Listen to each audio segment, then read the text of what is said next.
Hey guys, it's Dom here, and today we've got some more custom cards, and I thought, you know what, let's make some elixirs this time. So basically there's potion supports already in the game which usually have 3 uses, and there's a few cards already in the game which kind of work alongside them, like Shivering Apothecary, Cauldron Keeper. There's also like Tower Alchemist, so some really good cards already in the game, but not really much that kind of puts them together as one sort of archetype. So I thought, let's make a few more elixirs and a few more kind of all-round useful cards for these decks. Okay, so our first one is the Hist Harvester, a free cost 1/2.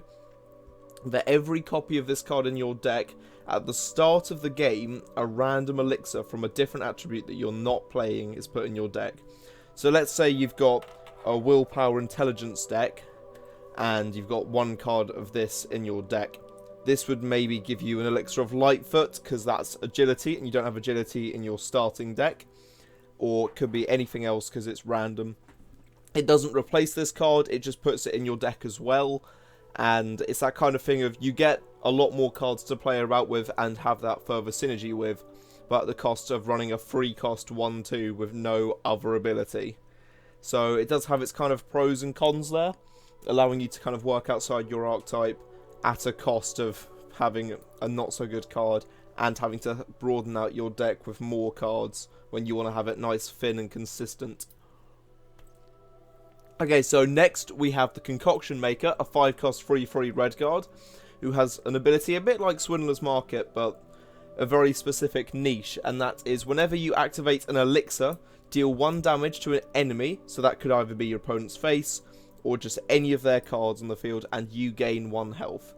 Now, the reason why this is really good is because with like Tower Alchemist, Cauldron Keeper and all those cards, let's say you've got the perfect setup. So you've got unlimited uses on your elixirs, you're using at least 2 uses per turn on each of them. You could easily get off maybe realistically about 4 or 5 uses per turn, and that is quite strong, hence the reason this is quite an expensive costing card, and the fact that it's got relatively low stats for that, just because those combinations together could be quite deadly. But obviously with a combination like that, you need to set up, and if your deck doesn't have much to boost Magicka, that might take quite a while. Okay, so next we have Elixir of the Hissed, which is meant to help with that case of cards costing too much. And what this will do is reduce the cost of a card in your hand by 1. You get to choose it, and it has 3 uses originally, unless you do other stuff to it. So it might not seem like the best of cards when you first look at it, but then when you realise, oh hang on, I've got like an Odivine in hand, which is a 12 cost, and you might want to play it, say, turn 11 or turn 10, you can just use this to reduce its cost again and again, so it gets lower and lower, and eventually by the time you get to, like, say, turn 9, if you fully use this, you could then just summon out Odivine. So it is actually very powerful, but it is still going to have to be like a 4 cost at least, just so you can't play it straight off the bat.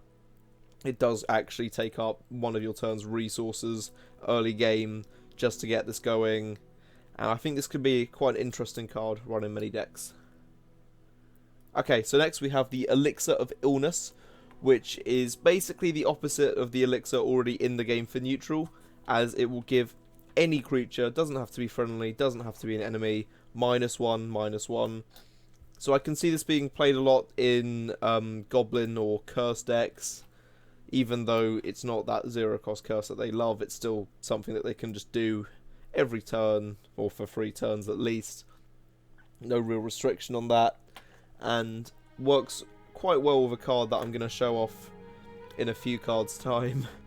And I mean, obviously if it means you need to get past one of your opponent's cards and it's quite strong, you can just hit it with your units, might get it to 1 health, then use this to kill it. Or if they've got something with lethal and 1 power, you can basically use this to just negate that keyword completely. So it has got like a mix of uses, even though it's a very simple card. Right, onto a specific attribute support. We have Elixir of Pride, which is a 4 cost, 3 uses support, and has activate to give a friendly creature rally. I wasn't really too sure what to do with this one, so I thought, what's a good keyword, what will work with this deck? I thought rally would be quite nice, just so when you do end up actually summoning those units that work with supports, they're a bit stronger, they're a bit harder to remove, and it actually makes your opponent have to work a bit harder to stop them instead of just being able to throw a couple of mediocre units at them and just completely destroy them. As most of the cards that work with elixirs, like the ones I actually showed off earlier in this video, they're all quite low statted and quite weak, and that's mainly because elixirs do have the abilities to give your cards keywords, extra power and health, so giving them rally as well means that you can give later cards more power and health without having to risk having them on the board and using multiple turns. Okay, so next we have an agility elixir, which is the Elixir of Demise, a 7-cost, activate, destroy a wounded creature. So this is basically your one-up to like Finish Off or Leaf Lurker, and the reason why I'd say it's above those cards is because you get 3 uses out of it at least. Depending on whether you've got the correct synergy, you might be able to get a lot more, and it does seem quite powerful, but then again, when you think it's a 7-cost card, and it will only destroy creatures that have already been slightly wounded, unless you're kind of getting a lot of combos off, or using the Elixir of Illness from earlier, and cards like that, it doesn't actually seem that powerful.